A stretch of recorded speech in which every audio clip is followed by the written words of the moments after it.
Danau Poso berada di Provinsi Sulawesi Tengah, terletak kurang lebih 50 km di selatan kota Poso.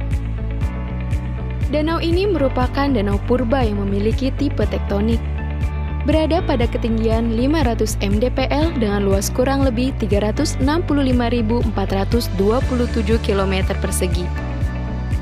Kedalaman mencapai 411,6 meter dan tingkat kesuburan rendah.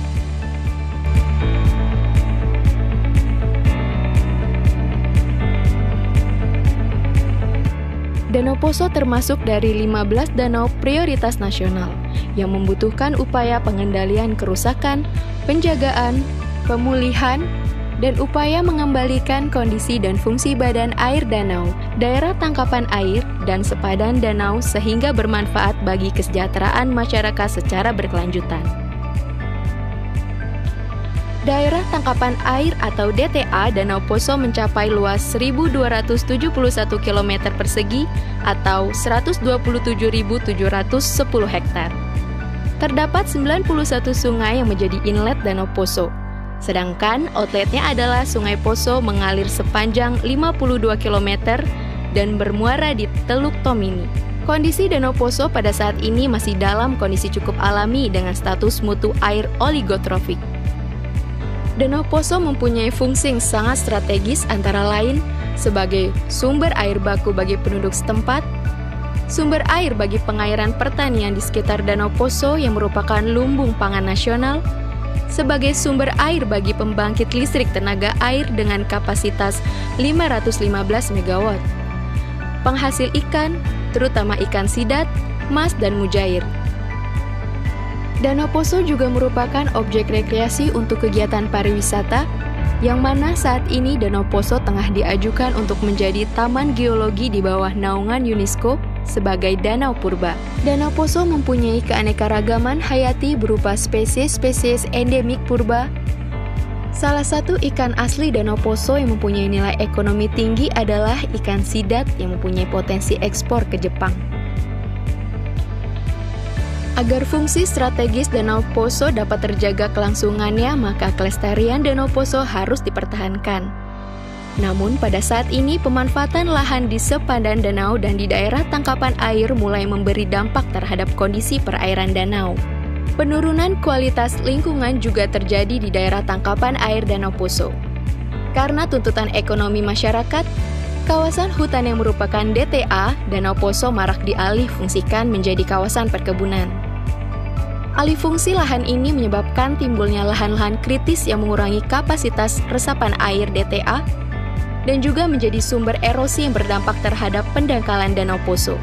Dari data Balai Wilayah Sungai Sulawesi III, luas lahan kritis DTA Danau Poso telah berlipat 1.200% pada tahun 2020 bila dibandingkan data tahun 2008.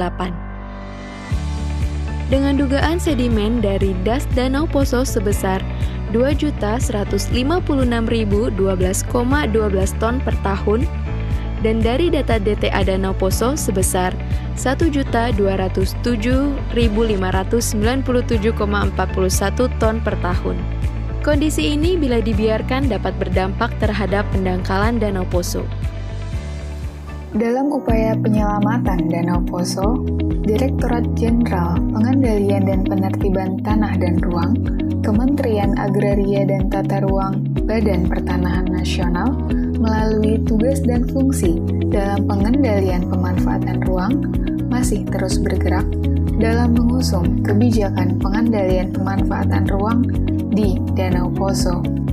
Direktorat Jenderal ini mempunyai dua peran utama, yang pertama dalam pencegahan dan yang kedua di dalam penindakan atau penertiban.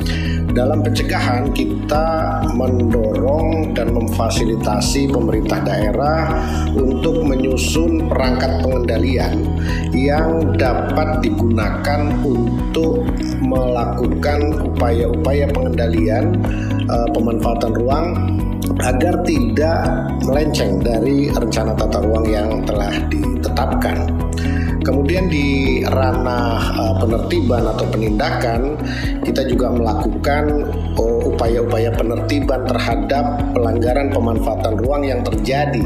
Kita tahu bahwa kerusakan danau, baik itu danau prioritas nasional atau danau-danau yang lain, pada umumnya itu disebabkan karena adanya pemanfaatan ruang yang tidak sejalan dengan upaya pelestarian danau itu sendiri.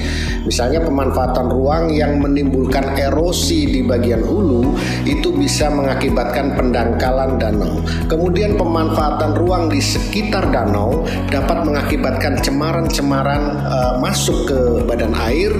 Begitu juga pemanfaatan ruang di badan airnya itu sendiri, seperti keramba yang berlebih mengakibatkan air danau itu tercemar oleh pakan ikan. Nah, dengan adanya pengendalian pemanfaatan ruang, kegiatan-kegiatan yang berpotensi merusak kelestarian danau itu bisa kita kendalikan, kita kurangi, kita cegah.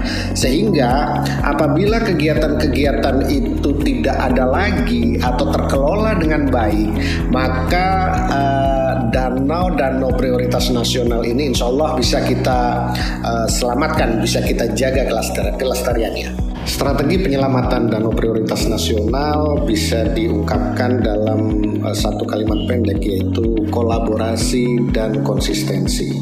Kolaborasi artinya semua pemangku kepentingan memberikan sumbangsih positif dalam upaya-upaya penyelamatan danau prioritas nasional.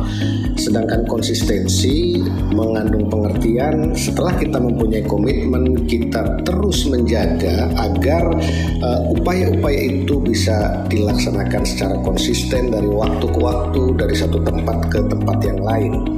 Dalam tataran yang lebih praktis, kami berharap pemerintah daerah, kabupaten, kota di mana danau-danau prioritas nasional ini berada segera menetapkan perangkat pengendalian untuk mengendalikan pemanfaatan ruang di sekitar danau berdasarkan rencana tata ruang yang berlaku.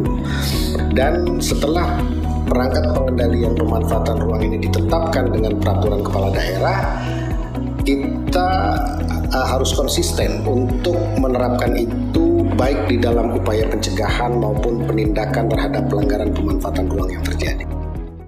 Wilayah pengendalian kawasan danau meliputi wilayah pengendalian badan air, sepadan danau, perlindungan sepadan, dan daerah tangkapan air. Badan air danau merupakan kawasan inti perlindungan. Penentuan batas badan air diukur dari muka air tertinggi yang pernah terjadi. Luas badan air Danau Poso adalah 37.580,34 hektar. Sempadan danau merupakan kawasan perlindungan setempat yang berfungsi sebagai penyangga antara ekosistem perairan danau dan daratan untuk menjaga kelangsungan fungsi danau. Penetapan garis sepadan danau ditentukan dengan mengelilingi danau paling sedikit berjarak 50 meter dari tepi muka air tertinggi yang pernah terjadi. Luas sepadan Danau Poso adalah 617,6 hektar. Perlindungan sempadan. Wilayah pengendalian perlindungan sempadan merupakan transisi antara sempadan dan DTA. Sebagai penyangga yang memberi perlindungan tambahan bagi danau, jarak perlindungan sepadan meliputi minimal 300 meter dari batas sempadan. DTA atau Daerah Tangkapan Air Danau Poso merupakan daratan yang menampung dan menyimpan air dari curah hujan dan mengalirkannya ke danau secara langsung ataupun melalui sungai yang bermuara ke danau. Luas DTA Danau Poso adalah 71.522,70 hektar. Zona pengendalian Danau Poso dibagi ke dalam zona kendali dan zona yang didorong. Zona kendali merupakan zona dengan konsentrasi kegiatan pemanfaatan ruang dan atau dominasi kegiatan pemanfaatan ruang tertentu yang tinggi dan berpotensi melampaui daya dukung dan daya tampung. Zona yang didorong merupakan zona dengan konsentrasi kegiatan pemanfaatan ruang dan atau dominasi kegiatan pemanfaatan ruang tertentu yang sangat rendah yang perlu ditingkatkan perwujudannya sesuai dengan RTR. Zona yang diarsir biru memperlihatkan zona-zona yang harus dikendalikan pemanfaatannya, sedangkan zona yang diarsir kuning adalah zona yang didorong pemanfaatannya agar sesuai perwujudannya dengan RT RW Kabupaten Poso. Zonasi badan air dan perangkat pengendaliannya. Zonasi badan air dibuat untuk mengatur pemanfaatan badan air agar dapat melindungi ekosistem danau dan mempertahankan kualitas air danau. Zonasi badan air dibagi ke dalam dua fungsi utama, yaitu fungsi lindung dan fungsi budidaya. Pada fungsi lindung ditetapkan zona konservasi sumber daya perairan yang mana pada zona ini ditetapkan suaka-suaka perairan yang melindungi habitat ikan-ikan endemik Danau Poso. Zona dengan fungsi lindung adalah zona yang melindungi habitat-habitat spesies endemik Danau Poso, yaitu zona konservasi sumber daya perairan. Zona ini terdiri dari kawasan suaka perairan dan kawasan Aquatic Terrestrial Transitional Zone atau ATTZ.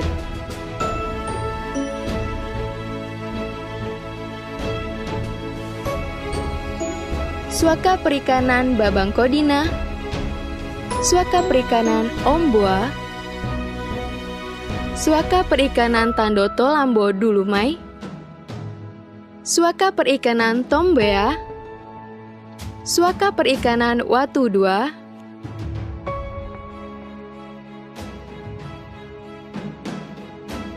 suaka perikanan Watu Pangasa Angga, suaka perikanan Panjo, suaka perikanan Taipa, dan suaka perikanan Yosi.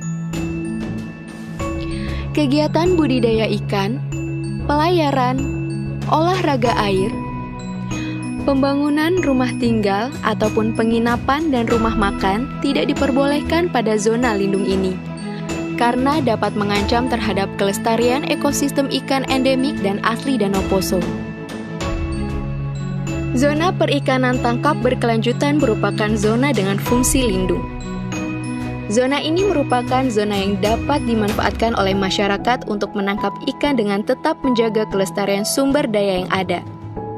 Zona ini berlokasi di perairan Desa Pasir Putih, Kecamatan Pamona Selatan. Zona wisata air berlokasi Taman Wisata Alam Perairan Bancea,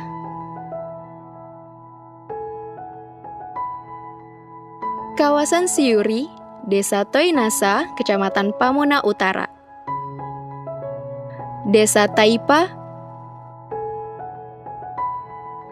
kawasan Pasir Putih, Desa Pendolo, Kecamatan Pamona Selatan. Zona pengendalian berikutnya setelah badan air adalah zona sepadan Danau Poso. Fungsi penetapan sepadan danau adalah untuk melindungi danau.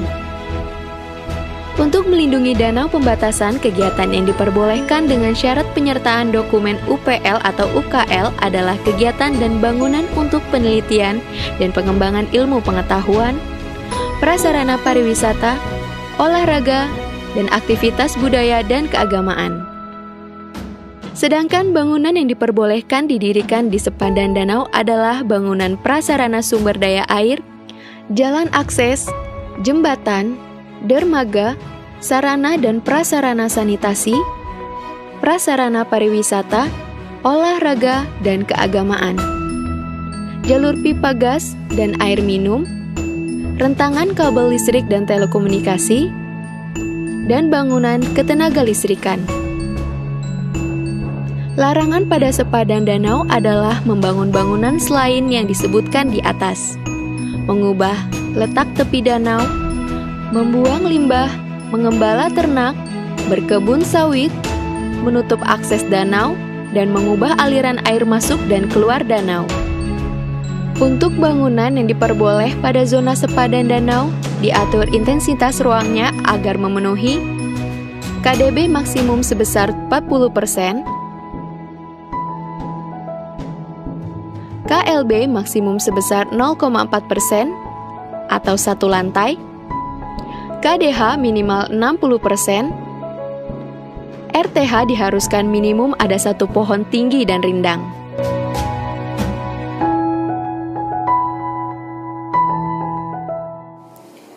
Zona pengendalian berikutnya yaitu zona perlindungan sempadan.